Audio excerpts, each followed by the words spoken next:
कसं आहे माहितीये का? आपलं रक्त गरम झालं, की आपलं लिव्हर गरम होतं. लिव्हर गरम झालं, की आपलं डोकं गरम होतं आणि डोकं गरम झालं, की आपल्याला लगेच राग येतो. तर तुम्हाला सुद्धा असा पटकन राग येतो का? छोट्या-छोट्या गोष्टींवर तुमची चिडचिड होतीये का? सतत शरीरामध्ये एक प्रकारचा थकवा जाणवतोय का? अंगावर सूज आहे का? आणि कुठे ना कुठे सतत तुमच्या शरीरामध्ये दुखावा, पेन तुम्हाला जाणवतंय का? पचनाच्या काही तक्रारी आहेत का? वारंवार ॲलर्जिक रिएक्शन्स तुम्हाला जाणवतायत का? सतत तुमचं शरीर गरम जाणवतंय का? शरीराची उष्णता वाढल्यासारखं वाटतंय का? तर अशा जर काही तक्रारी तुम्हाला असतील, तर निश्चितपणे आजचा व्हिडिओ तुमच्यासाठी आहे. शेवटपर्यंत पहा.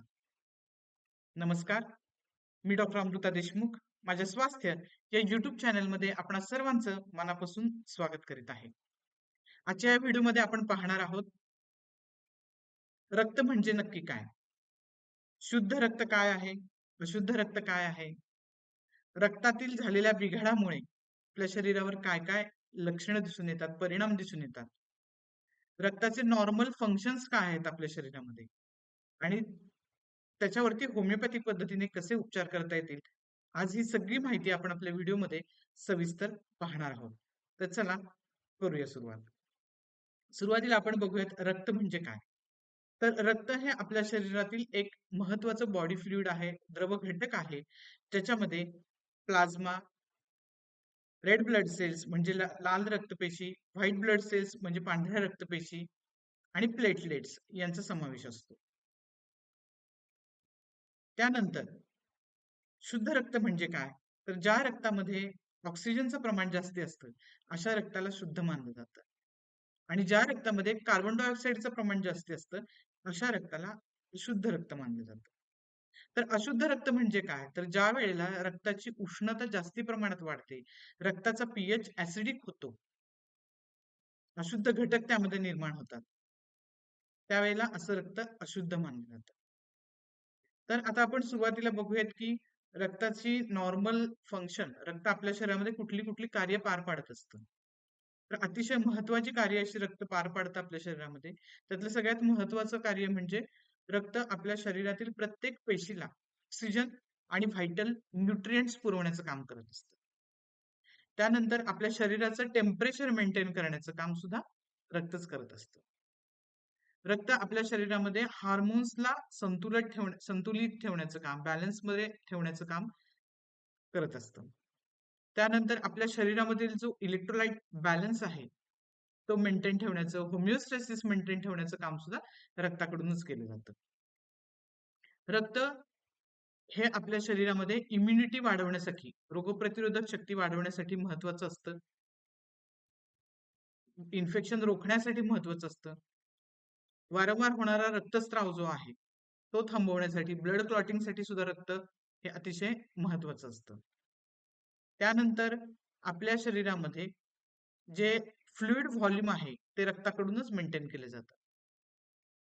तर इतकी महत्वाची कामं रक्ताकडून केली जातात. त्याचबरोबर आपल्या शरीराचं शुद्धीकरणाचं काम, शरीरातले वाईट घटक, घाण बाहेर टाकण्याचं काम सुद्धा अ, करण्यासाठी जे घटक गरजेचे असतात, त्यातील एक रक्त हा महत्वाचा घटक आहे. तर इतकी सगळी महत्वाची कार्य रक्ताकडून पार पाडली जातात. परंतु ज्यावेळेला हे रक्त गरम होतं, दूषित होतं, त्यावेळेला या सर्व कार्यांमध्ये बिघाड होतो आणि आपल्याला आजार लागायला सुरुवात होते. आणि त्याची कुठली-कुठली लक्षणं आहेत, ते मी व्हिडिओच्या सुरुवातीलाच तुम्हाला सांगितलेली आहे. की रक्त वाढल्याने आपल्याला पटकन राग येतो, थकवा जाणवतो, पचनाच्या तक्रारी होतात, वेगवेगळ्या ॲलर्जिक रिएक्शन्स होतात. नंतर सतत एक प्रकारचा दुखावा, सूज आपल्या शरीरामध्ये जाणवत असते. पित्ताच्या तक्रारी जाणवतात. तर ही सगळी लक्षणं रक्त बिघडल्याची आहेत. आता आपण पाहणार आहोत की होमिओपॅथिक शास्त्राच्या माध्यमातून यासाठी काय इलाज आहे, काय उपाय आहे. तर होमिओपॅथीमध्ये जे वनस्पतीचे अर्क आहेत, त्यातलं एक वनस्पतीचा अर्क आहे ज्याचं नाव आहे इकायनेझिया अँग्विस्टिफोलिया. हे मदर टिंक्चर हे अतिशय महत्वाचं असं अँटीसेप्टिक मदर टिंक्चर म्हणून होमिओपॅथीमध्ये गृहीत धरलं जातं. डॉक्टर विल्यम बोरिक जे होमिओपॅथीमधील ग्रेट फिजिशियन होते, त्यांनी या मदर टिंक्चरचं वर्णन हे character of the blood, it corrects blood dyscrasia असं केलेलं आहे. म्हणजे हे जे मदर टिंक्चर आहे होमिओपॅथी मधलं, ते रक्त शुद्धीकरणाचं काम करतं. तुमच्या रक्तातील अशुद्धी ज्या आहेत त्या पूर्णपणे कमी करण्याचं काम करतं. रक्तातील पीएच मेंटेन करण्याचं काम करतं आणि रक्ताला एक प्रकारचा थंडावा देण्याचं काम करतं. त्यामुळे हे होमिओपॅथी मधलं ग्रेट अँटीसेप्टिक मदर टिंक्चर म्हटलेलं आहे. ज्या काही जनरल सेप्टिक कंडिशन्स आहेत, ब्लड पॉइझनिंगच्या कंडिशन्स आहेत, अशा कंडिशन मध्ये हे मदर टिंक्चर अतिशय प्रभावीपणे काम करतं. जसं की आपण पाहतो की एखाद्या पेशंट मध्ये स्नेक बाईट होतं, इन्सेक्ट बाईट होतं आणि मग ब्लड पॉइझनिंग व्हायला सुरुवात होते. तर अशा कंडिशन मध्ये हे मदर टिंक्चर जर आपण पेशंटला दिलं तर ते ब्लड प्युरिफिकेशनचं काम करतं. नंतर हे जे आहे मदर टिंक्चर ते आपल्याला इम्युनिटी बूस्ट करण्यासाठी काम करतं. ज्या पेशंट्स मध्ये वारंवार आजारी पडण्याची टेंडन्सी असते, वारंवार इन्फेक्शन्स होण्याची टेंडन्सी असते, त्या कंडिशन मध्ये ब्लड व्हाईट ब्लड सेल्स ज्या आहेत त्या कमी होतात. बऱ्याच पेशंट मध्ये आपण बघतो की जर डब्ल्यूबीसी काउंट कमी झालेला दिसला तर त्या पेशंटला वारंवार इन्फेक्शन होण्याची शक्यता असते. तर अशा कंडिशन मध्ये पेशंटला ज्यावेळेला फिवर येतो तर तो फिवर सुद्धा कमी करण्याचं काम हे मदर टिंक्चर करतं. रोग्याची रोगप्रतिरोधक शक्ती वाढवण्याचं काम, व्हाईट ब्लड सेल्स वाढवण्याचं काम या मदर टिंक्चर कडून केलं जातं. त्यानंतर कुठल्याही प्रकारचं इन्फेक्शन असेल, मग ते बॅक्टेरियल असेल आणि त्या बॅक्टेरियल व्हायरल इन्फेक्शनमुळे ज्या वेळेला रुग्णाला फिवर येतो, हाय ग्रेड फिवर येतो, मलेरियल फिवर असतो किंवा स्त्रियांमध्ये प्रसूतीनंतर प्युरपेरल जो फिवर येतो, एक सेप्टिसेमिक कंडिशन असते जनरल, अशा कंडिशन मध्ये हे मदर टिंक्चर अतिशय प्रभावीपणे काम करतं. त्यानंतर जर सेरिब्रोस्पायनल मेनिंजायटिस असेल तर या कंडिशन मध्ये हे मदर टिंक्चर दिल्यानंतर तिथे पेशंटला खूप सारे फायदे झाल्याचं दिसून आलेलं आहे. नंतर हे मदर टिंक्चर अॅनिमियामध्ये म्हणजे रक्तक्षयामध्ये ज्या ठिकाणी न्यूट्रिशनल डेफिशियन्सी अॅनिमिया असतो, मेटाबॉलिझम मध्ये बिघाड झालेला असतो आणि त्यामुळे अॅनिमिक कंडिशन दिसते, अशा कंडिशन मध्ये सुद्धा इकायनेझिया हे मदर टिंक्चर जर त्या पेशंटला दिलं गेलं तर त्यांचे जे हिमोग्लोबिनचं प्रमाण आहे ते वाढलं जातं. नंतर बऱ्याच वेळेला ज्या काही अलर्जिक रिॲक्शन्स असतात स्किनच्या, त्या अलर्जिक रिॲक्शन्स मध्ये इकायनेझिया मदर टिंक्चर दिल्याने ब्लड प्युरिफिकेशन होतं. त्यामुळे ती जी टेंडन्सी आहे ती वारंवार अलर्जिक टेंडन्सी जी आहे पेशंटची ती कमी होते. नंतर वारंवार होणारा सर्दी, खोकला, टॉन्सिलवर येणारी सूज, टॉन्सिल मधील इन्फेक्शन्स आणि त्याबरोबर येणारा ताप, यामध्ये सुद्धा जर इकायनेझिया मदर टिंक्चर दिलं तर पेशंट्स ना खूप सारे फायदे झाल्याचे दिसून आलेलं आहे. इकायनेझिया मदर टिंक्चर ज्या वेळेला पेशंटला दिलं जातं त्यावेळेला पेशंट मध्ये जर ऑफेन्सिव्ह डिस्चार्जेस असतील, फाऊल स्मेलिंग डिस्चार्जेस असतील, जखमा असतील, म्हणजे एखाद्या जखमेमधून जर दुर्गंधयुक्त द्रव बाहेर पडत असेल तर अशा कंडिशन मध्ये जर मदर टिंक्चर हे दिलं गेलं तर तिथला द्रव पदार्थाचा वासही कमी होतो, ऑफेन्सिव्ह डिस्चार्जेस कमी होतात, त्या जखमा लवकर बऱ्या व्हायला मदत होतात, कोरड्या होतात.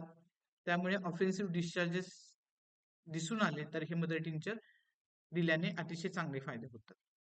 नंतर बराच काळ एखादा पेशंट जर बेडरिडन असेल तर बेडरिडन पेशंट मध्ये आपण पाहतो की बेड सोर्स होतात आणि ते नंतर सेप्टिक होतात, तिथे इन्फेक्शन होण्याची शक्यता असते. तर बेड सोर्स मध्ये जर हे मदर टिंक्चर आपण लोकली अप्लाय केलं आणि पोटातून सुद्धा त्या पेशंटला दिलं तर बेड सोर्स बरे व्हायला मदत होते. नंतर जे काही फंगल इन्फेक्शन्स असतात स्पेशली स्त्रियांमध्ये जे व्हजायनल फंगल इन्फेक्शन्स आहेत किंवा असतात जिथे इचिंग असतं, बर्निंग असतं आणि पेन असतं, अशा कंडिशन मध्ये हे मदर टिंक्चर जर आपण दिलं तर ती जी प्रवृत्ती आहे फंगल इन्फेक्शनची ती पेशंट मध्ये कमी झाल्याची दिसून आली आहे. त्यानंतर पीएमएस, ज्याला प्री मेन्स्ट्रुअल सिंड्रोम असं म्हणतो, मासिक धर्मापूर्वी बऱ्याच स्त्रियांना कंजेस्टिव्ह डिस्मेनोरिया किंवा कंजेस्टिव्ह पेन दुखावा जाणवत असतो. मग तो दुखावा कंबरदुखीच्या स्वरूपात असेल, पाय दुखत असतील, टाचा दुखत असतील, तळवे दुखत असतील, पोट दुखत असेल तर ह्या सगळा जो दुखावा आहे तो दुखावा कमी करण्याचं काम हे मदर टिंक्चर खूप चांगल्या पद्धतीने करतं. मी माझ्या बऱ्याच पेशंट्सना ज्यांना पीएमएस आहे, कंजेस्टिव्ह डिस्मेनोरिया आहे, त्या पेशंट्सना हे मदर टिंक्चर दिल्यानंतर त्यांच्या ह्या सगळ्या तक्रारी कमी झाल्या आहेत आणि वेदना रहित असा मासिक धर्म त्यांचा सध्या पार पडत आहे. तर हे अतिशय प्रभावी असं औषध पीएमएस मध्ये आहे. त्यानंतर उष्णतेमुळं शरीरातील रक्ताची वाढलेली उष्णता आणि त्या उष्णतेमुळं सतत गरम होणार अंग, त्या अंगावर येणारी फोड, बेंड हे कमी करण्याचं काम या औषधाकडून केलं जातं. वारंवार बेंड येण्याची ज्यांच्यामध्ये प्रवृत्ती असते त्यांना जर हे मदर टिंक्चर दिलं तर ते बेंड येण्याचं प्रमाण हे पूर्णपणे कमी झाल्याचं दिसून आलेलं आहे. त्यानंतर हे मदर टिंक्चर जे आहे ते मगाशी सांगितल्याप्रमाणे इम्युनिटी वाढवण्याचं काम करतं. प्रत्येक फीव्हरमध्ये हे अतिशय इफेक्टिव्ह आहे. अँटीसेप्टिक म्हणून काम करतं. अँटीबायोटिक म्हणून काम करतं. तर इतके सारे फायदे ह्या मदर टिंक्चरचे आहेत आणि वाढलेल्या रक्तातील उष्णतेमुळं पित्तदोष निर्माण होतो. पित्तदोषामुळे पेशंटला सतत एक प्रकारची तहान जाणवत असते. त्यांची तहान जी आहे सारखी सारखी तहान त्या पेशंटला लागत असते. तोंडामध्ये एक प्रकारचा कोरडेपणा त्या पेशंटला जाणवत असतो आणि म्हणून त्याला सारखं पाणी प्यावंसं वाटत असतं. तर जो तोंडातला कोरडेपणा आहे, रुक्षता आहे, ते कमी करण्याचं काम सुद्धा हे मदर टिंक्चरच्या माध्यमातून केलं जातं. कारण इट प्रमोट्स सलायव्हरी सिक्रिशन. आपल्या सलायवाचं, लाळेचं जे प्रॉपर सिक्रिशन आहे, ते करण्याचं काम सुद्धा हे मदर टिंक्चर करतं. तर इतके सगळे फायदे या इकायनेझे मदर टिंक्चरचे आहेत. तर निश्चितपणे तुम्हाला जर यातल्या काही तक्रारी असतील तर हे मदर टिंक्चर तुम्ही घेऊ शकता. आता ते कसं घ्यायचं ते मी तुम्हाला सांगते. पाव कप साधं प्यायचं पाणी घ्यायचं. त्याच्यामध्ये 10 थेंब या मदर टिंक्चरचे टाकायचे आहेत. वनस्पतीच्या अर्काचे टाकायचे आहेत आणि ते तुम्हाला सकाळी, दुपारी आणि संध्याकाळी असं 3 वेळेस तुम्हाला घ्यायचं आहे. आणि जर तुम्हाला काही त्वचेच्या तक्रारी असतील, बेड सोर्स असतील, तर त्या ठिकाणी लोकली सुद्धा तुम्ही ते मदर टिंक्चर अप्लाय करू शकता. तर आजची ही माहिती तुम्हाला कशी वाटली? उपयुक्त वाटली असेल तर माझ्या व्हिडिओला लाईक करा. इतरांसोबत ही महत्त्वाची माहिती शेअर करा आणि माझ्या चॅनलला सबस्क्राईब करा. यापैकी जर कुठलीही तक्रार तुम्हाला असेल, तुमच्या काही शंका असतील, प्रश्न असतील, तर खाली दिलेल्या लिंकमधील WhatsApp नंबरवरती तुम्ही मला संपर्क करू शकता. माझा नंबर खाली दिलेला आहे आणि जर तुम्हाला काही प्रश्न असतील तर नक्की तुम्ही विचारू शकता.